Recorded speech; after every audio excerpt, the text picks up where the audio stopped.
Hey guys, Joseph Baba Ifa here once again, coming at you with a new video about the Orisha Oya, right?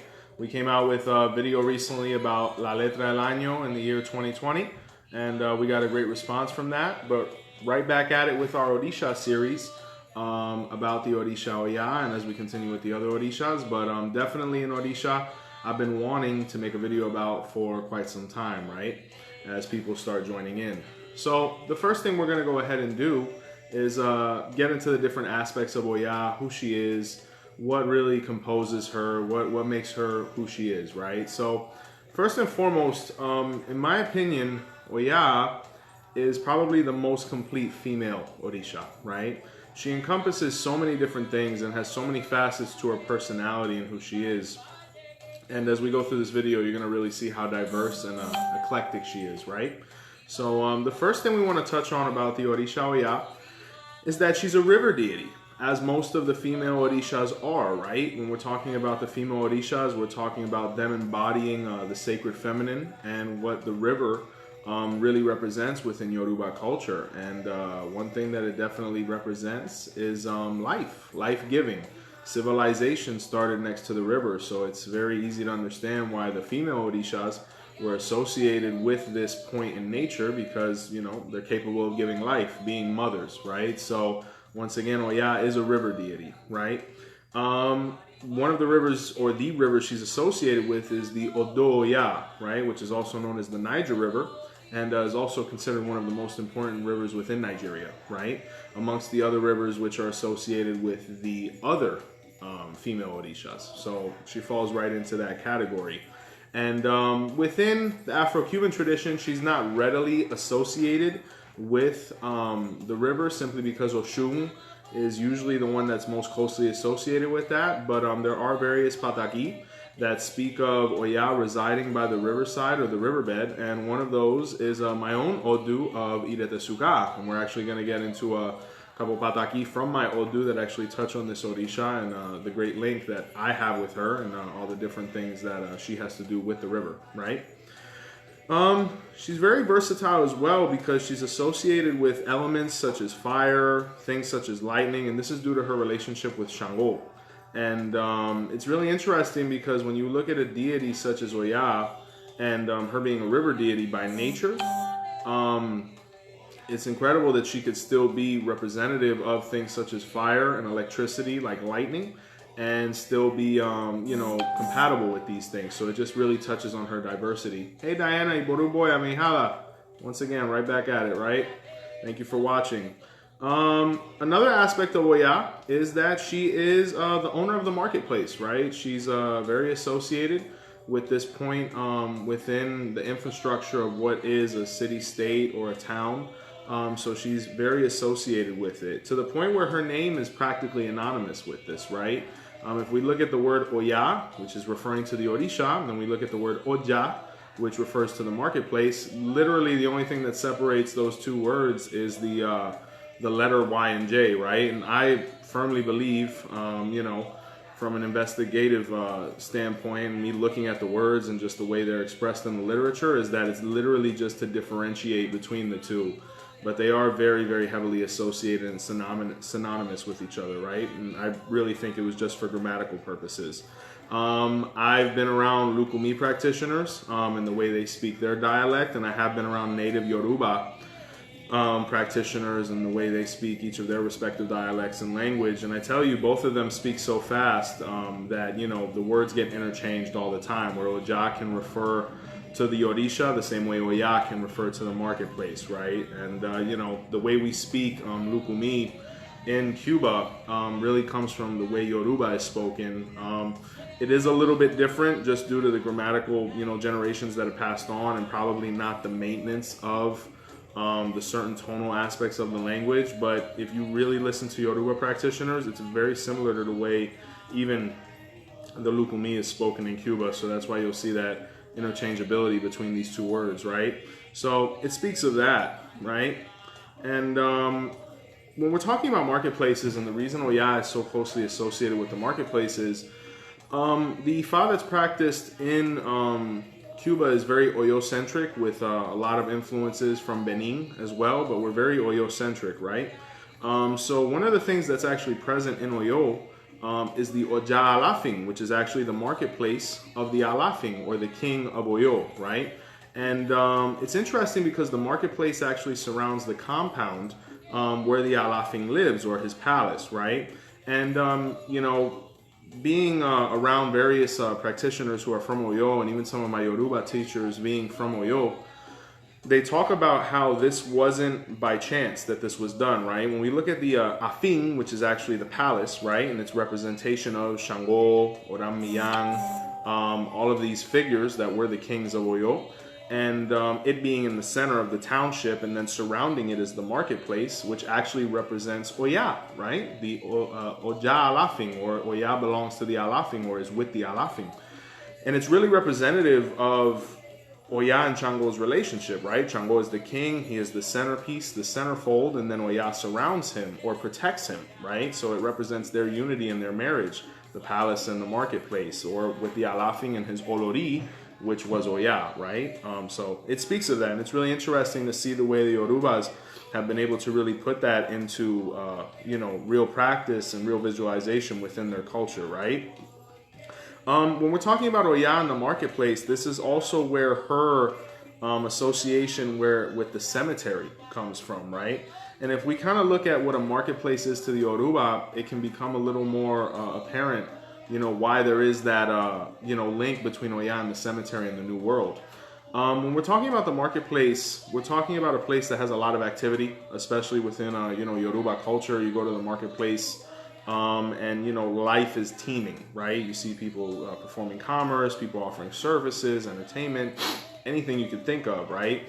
That's one aspect of it. But within Yoruba culture, the marketplace is actually seen as the place where the spirits go to reside, right? Kind of like what a cemetery is in the New World, right? And it speaks of the dead, the spirits residing there, and it resembling the concept of the cemetery in the New World, being that in the New World we don't have that concept. And one concept that furthers this, or one proverb that furthers this, in the Odu Oturamei, it speaks of the concept that the world is a marketplace and our real home is in heaven, right? Where it says that when we're talking about the marketplace, we're talking about where, you know, spirits go to reside and intermingle with the living.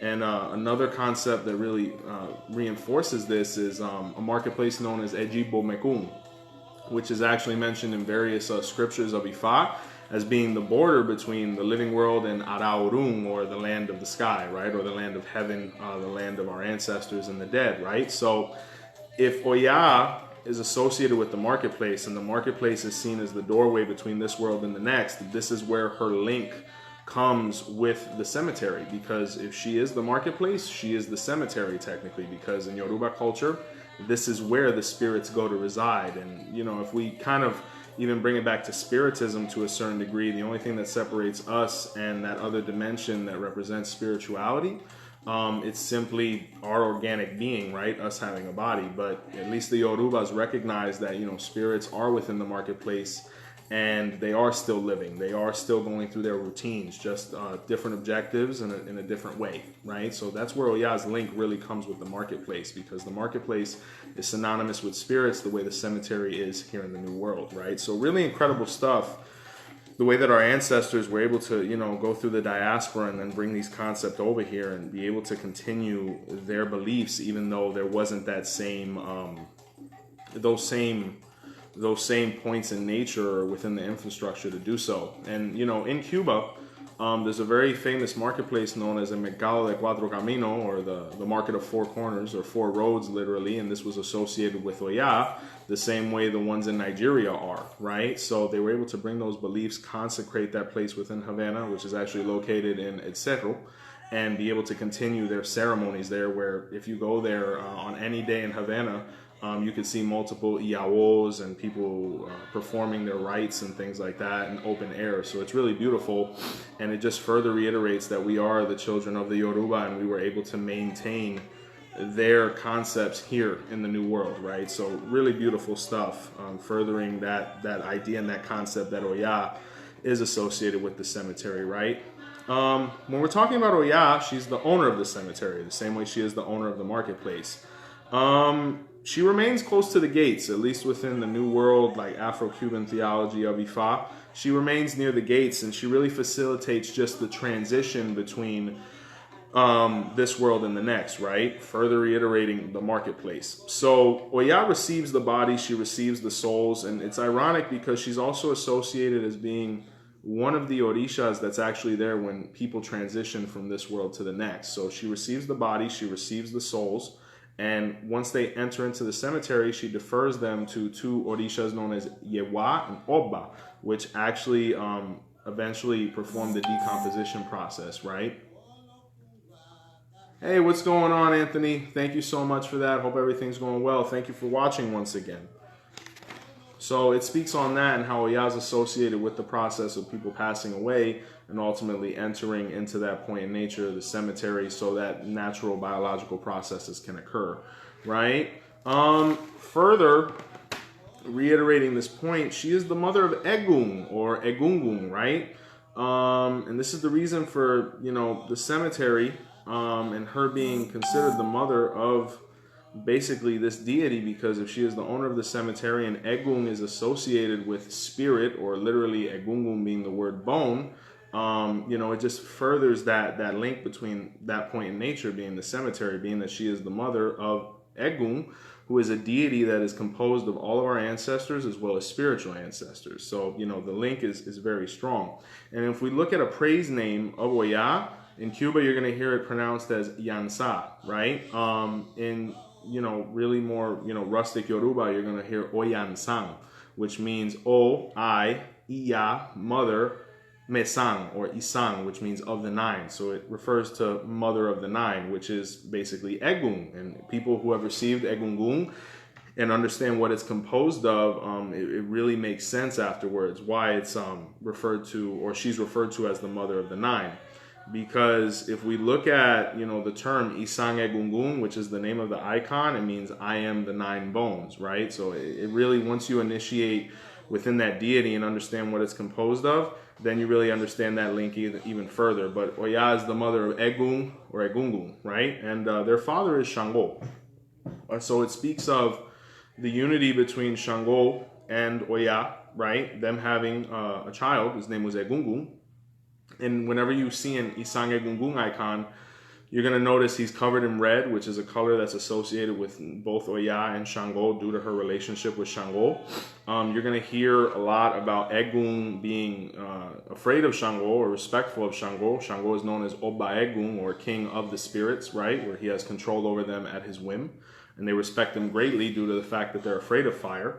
And when we really look at when Egun came down from heaven, or really came down from Araorun, the first place he went to was the marketplace. Oya, his mother, the cemetery, the place where the spirits reside. So it really just starts all really threading in together the association between these deities, right? So, this is why she's associated with the number 9. It speaks of, her 9 sons. It also speaks of her being associated with the 9 colors. And if you have seen images of Oya, or possibly even been to a bembe or an ayang, or a drumming, you're going to notice that when she comes out, she comes dressed with 9 cloths, usually around her waist. And each of those 9 cloths represent one of her sons, right? So that's why she's associated with the 9 colors, with her 9 sons, and why even those cloths and other ceremonies are representative of the marketplace. And it's kind of resemblant of all the different products you can buy there, fruits, all these different things that go into that. So it really all coalesces into each other. She's also associated with the color burgundy, and, as well as shades of red, which further, talks about her relationship with Shango. But her link with Egun, and her being the mother of Egun and having so much to do with that cult, really explains why her priests are such good spiritists and why they're very essential in the tutu, or the funeral rites, right? There's an interesting pataki about the relationship between Oya and the Egun cult, right?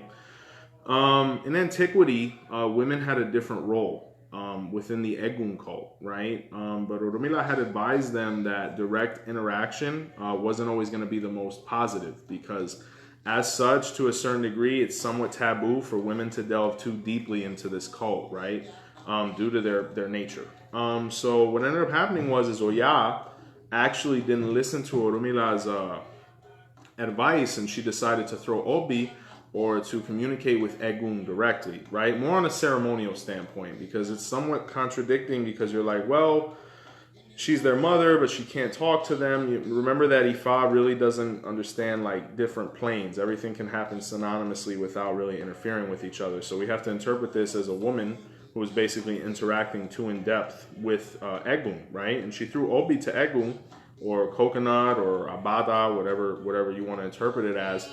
And when she did this, and Egun revealed his letter, or his odu, she saw spirits to the point where it frightened her, and she was never the same, right? When she left Obi on the floor, she left the ceremony incomplete, and then Ogun, who is actually one of the other fathers of the brothers of the father of the other brothers of Egun, picked up Obi behind her, noticing that the ceremony was left incomplete, and he finished the ceremony where the cult of Egun became more masculine in nature, right? So it speaks why women, at least when Obi is being offered to Egun within the Afro-Cuban tradition, really shouldn't look. And that's why you're usually asked to turn around. It's for your own protection, because Oya actually performed that process and things didn't go well. I've even heard of cases where, in the old days in Cuba, where there weren't too many masculine Orisha on the island yet, the way the women would throw Obi to Egun was by turning their back to Egun and releasing the Obi without looking at it as the letter presented itself. So, whether that's correct or not, I leave that up to everybody to interpret, but these are the way they were able to continue their beliefs without interruption, to save Ifa, right? So a lot of kudos and thanks to those women.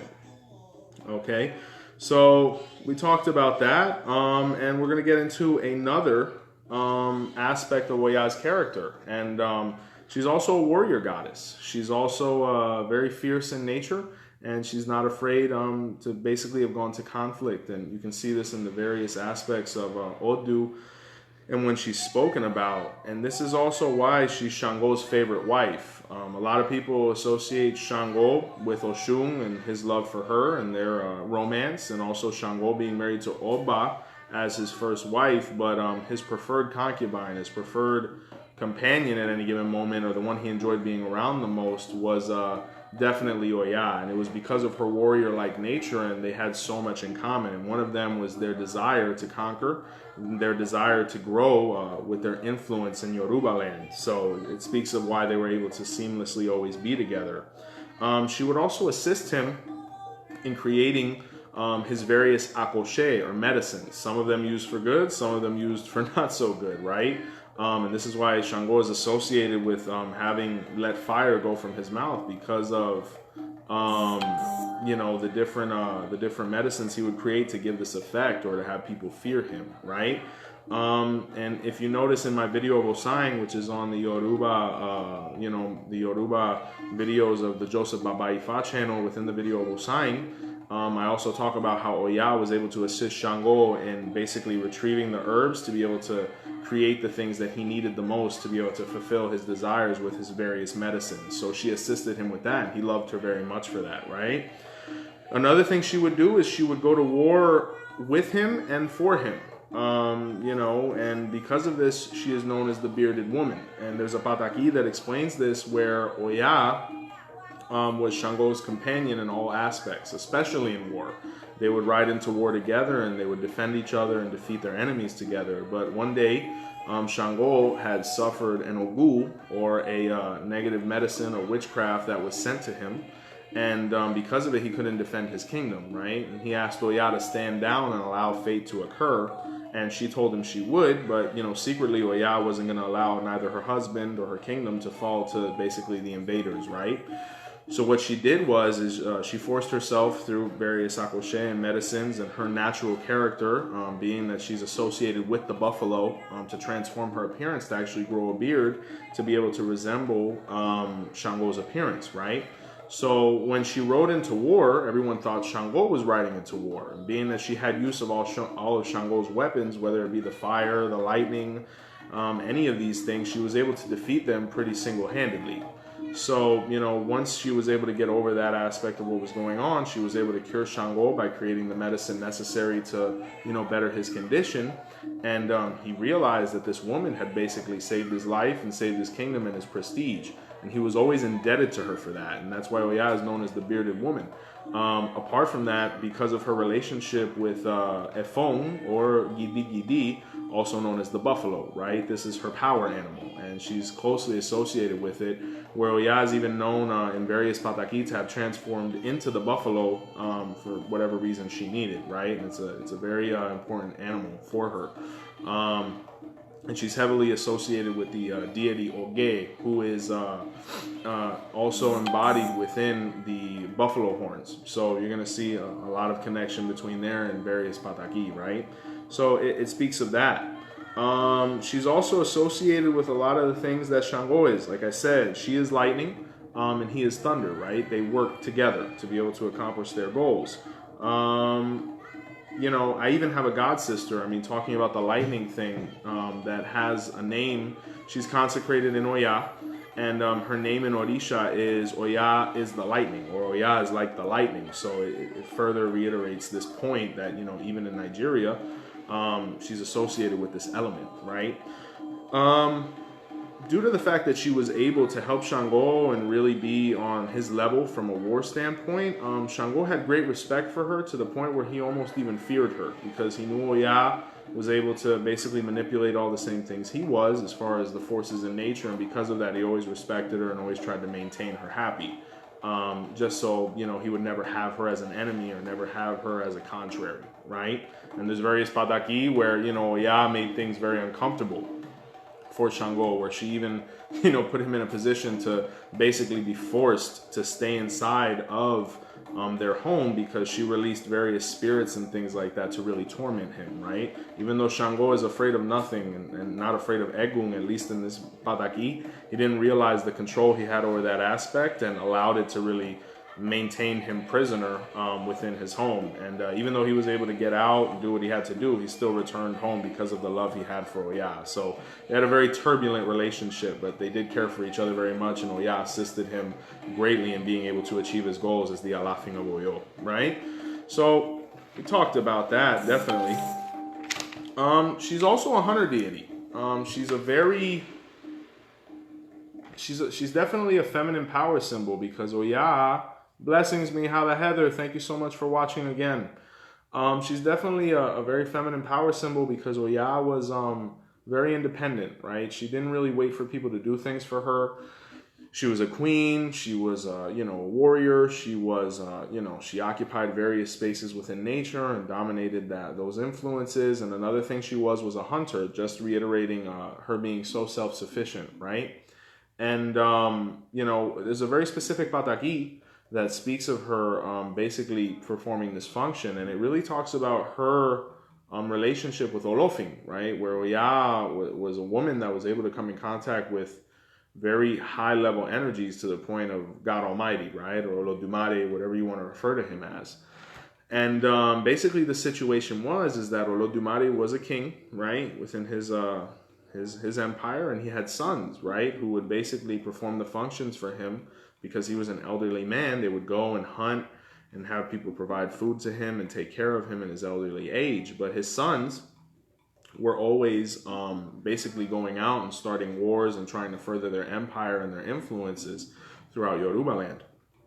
And one day they left to war, and they left Oya in the care of Olodumare, or Olofin in this case. And for some time, they had left a certain reserve of food and necessities and resources for them to be able to survive their absence due to war, but ultimately this ran out and they still hadn't returned. So Oya began to see the deterioration of her father Olofin, to the point where Oya went to Olofin and said, "Father, if you give me the permission, even though it's forbidden for women to hunt and sacrifice, if you allow me to, I have the capabilities to do it. But I need your permission so I can give you the food that you need to basically save your life." And Olofin told her, this is taboo. She said, "I know, but if you don't allow me to do this, you're going to pass away. And then, what are we really going to do without you? You're the one who guides us, and we're not ready and we're not prepared for you to leave yet." And Olofin realized that she was doing it from a logical place and she wasn't trying to overstep her boundaries. And he said, this one time, due to the absence of men, I will give you the permission to sacrifice, right? And Oya, went into the forest, found what was necessary to be able to feed her father, and she did so. And Olofin recuperated. And at that moment was when the men returned, right, from war, and they were victorious, probably due to the fact that Olofin felt better, right, and was able to, continue his blessings from afar. At that point, he looked at Oya and he thanked her and he said, from this point forward, being that there are men here to perform this function of sacrifice, and they were born to do so, and women were born to procreate and not take life, your role that you were able to, fulfill while they were gone is not necessary at the moment. But, the day this happens again, we will do what we must to survive, right? So it speaks about a couple different things within our historical culture. Ifa recognizes that it's not best for women to sacrifice, and it really touches on this in this Odu, in this Pataki. This Odu, or this Pataki, also touches on the knife of the Santero, or the Pinadu, right, where the Orisha was able to perform sacrifice in a certain concept to be able to further their religious needs. But it just talks about Oya and just her independence and all the things she represents, so really incredible Pataki, where her being the unexpected one was able to save a nation, right? So it touches on that, her hunter deity aspect, and her just being able to fulfill roles and play with the best of them, right, and play with the boys. So Oya was able to do that. She's associated with another aspect of nature, and that's the winds, right? Weather. Tornadoes, hurricanes, etc.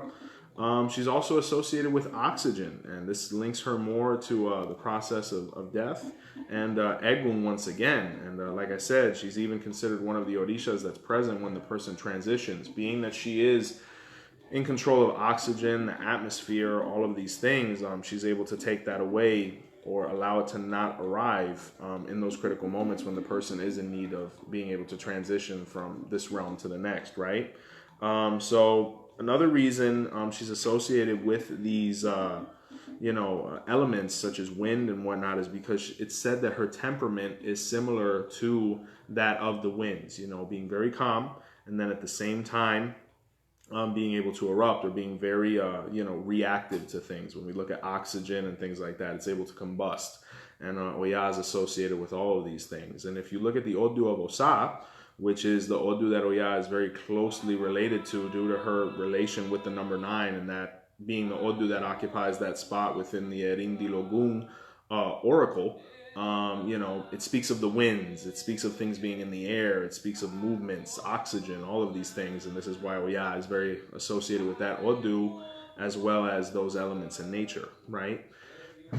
We've touched on a couple different relationships, with different Orishas, like Oya being associated with Egungun, her son, Shango, her husband, Olofin, God Almighty, and another pretty specific Orisha relationship that I wanted to touch on was her relationship with Elegua, or Eshu, right? In various resources online, you can find sites that say Oya is Elegua's mother. Once again, Ifa is based on different dimensions, different reincarnations. So in one story, she was his wife. Another story, it was his mother, right? But one of the very key Odu, that speak on this maternal relationship that she had with Eshu is my own Odu of Irete Odura, or Irete Suka, right? And the Pataki goes as Oya, was able to conceive and ultimately give birth to Eshu. Unfortunately, she gave birth to him at an age where she was so young that she did not feel that she could fulfill the roles of a mother to him, right? And she abandoned him. And unfortunately, Eshu was born with certain impediments upon birth. And one of those impediments was the way he walked, right? So when he went walking in the middle of the road, being that he was a miraculous child, and spoke at a very, young age, and was able to maneuver in a way that was far beyond, his infant, age, he went walking. And as he was walking, he came in contact with a deity known as Oshanla, or at least within the Afro-Cuban tradition, a feminine manifestation of Obadala, right? And she saw this boy in the middle of the road, and she said, wow, what is this kid doing here? And Elegua told her, my mother, I don't know who she is. And she said, whoa, you talk. And she adopted him. And she said, I can't leave him out here. So she adopted him and she raised him, right? And, she fulfilled that role. Oya, after some years of being separated from her son, began to feel remorse, right? And due to this remorse, she went searching for him, performing divination previously, performing ebo, etc., so she could reconnect with her son. And she actually found him in the presence of Oshanla, where, she basically said, that's my son, give him back to me. And Oshanla said, well, I found him in the middle of the street, so what were you doing? And it just really got out of control to where Eshu basically said, there's no reason to argue because I've been blessed with two mothers. And, everybody was able to make peace and they were able to live as a family, focusing on the development of Eshu, right? It talks about Oya. It talks about her transitions, her growth. There's various Odu where it speaks of Oya having to assume roles that, most, adolescent women wouldn't have been able to. I mean, she was able to feed her father, Olofing, by hunting. She was able to basically go to war with her husband, Shango, and come out victorious. And she was able to, overcome the fact of, unfortunately having committed child neglect and being able to redeem herself by fulfilling that role in her son's life, right? So, I mean, knowing that this Pataki is in my personal Odu, I just wanted to share a personal experience that I've had with this deity, right? And I remember when I received Hand of Ifa, the ebo that was marked at my ceremony included two hens, right? And the hens didn't have a destiny, or they weren't marked to anybody to be, sacrificed specifically to anybody. And I recall when my godfather was getting to the point in the ebo where, we're asking if the ebo closes, we're asking if, who's going to if the hens have to be sacrificed, to whom are they sacrificed? And, unfortunately they had to be sacrificed. And, the deity that, assumed that responsibility was Oya. Now, mind you, I came out a child of Oshun, and I'd always heard about, the relationship between Oshun and Oya, and, you can't have one without the other, and each of them protect, the other one's children very heavily. But I really always felt like there was a deeper reason to that. And ultimately, it did confirm itself when I did, go through, the Ifa ceremony where I became a Babalawo. And, Oya spoke so heavily in my Odu, right? And, and this sign was basically Oya was the person's mother or adopted mother, or however you want to interpret it. But it's just incredible how far back Ifa sees and how far in the future it does. Because even at Hand of Ifa, when I was performing that ebo, Oya assumed that responsibility, knowing that I would get my answers and her protection going through, the Ifa ceremony to become a Babalao. So it's really beautiful. Definitely a deity I hold in high regard. I respect very much. Have a lot of love for, and definitely work with quite a bit. Know quite a few people that have this Orisha crowned. Interesting people, very nice people, talented people. They're people that you really have to garner their trust. You have to be honest with, but I mean, once you have them on your side and you're able to interact with them on a positive level, you may have a friend for life, because that's how Oya was. She was very reserved. She really didn't, interact with too many people because she had been, unfortunately betrayed and traumatized from previous relationships, interpersonal and romantic, and ultimately she was able to overcome that, mature herself, and be able to interact with society on a positive, constructive level. Touching on the relationship between Ochung and Oya, it is a very close one, right? There's various Pataki that explain this relationship, and there's various Odu that do, but there's a Pataki that actually speaks of their relationship where the two sisters live together, right? And for some reason or another, they were living in the forest trying to survive. And, Ochung, at least in this Pataki, was older than Oya. And basically, they had been assaulted by some thieves or some people that were, in the forest trying to take advantage of them. And they wanted to take advantage of Oya, being that she was younger, right? And Ochung, basically assuming the role, of older sister and protector, offered herself rather than having Oya being taken advantage of. And because of this, from this day forward, Oya always was grateful of Ochun defending her honor, right? So it really goes much deeper than just, any just, two Orishas really getting along. It was a very real life situation where Ochun really protected her sister, and till this day, Oya is very grateful of that, and vice versa. So definitely with Oya, very popular Orisha, one that has a very heavy priesthood in Cuba as well as Nigeria. Guys, we really just wanted to make sure that we came out with a video for this deity. Had some people ask specifically for it. We're always trying to come out with videos that are being asked for and are necessary as we go through our Orisha series, really touching on the most popular Orishas, and as we get through that, touching on the more obscure ones. But definitely a beautiful deity with Oya. So definitely the moment for questions, guys. Thank you for doing these videos. They're very informative. You're a great teacher. Thank you, Mihala. I learned from you. Anthony, thank you once again for watching. Heather, blessings. New videos coming soon, guys. Definitely.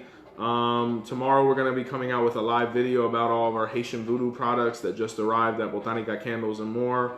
To all of our Haitian voodoo brothers, we are now going to be fully stocked with all of the things you need, and can't wait to come out with that video tomorrow to be able to show off all of the new things we have, so we can really cater to our Haitian brothers, and voodoo practitioners in general at Botanica Candles and More.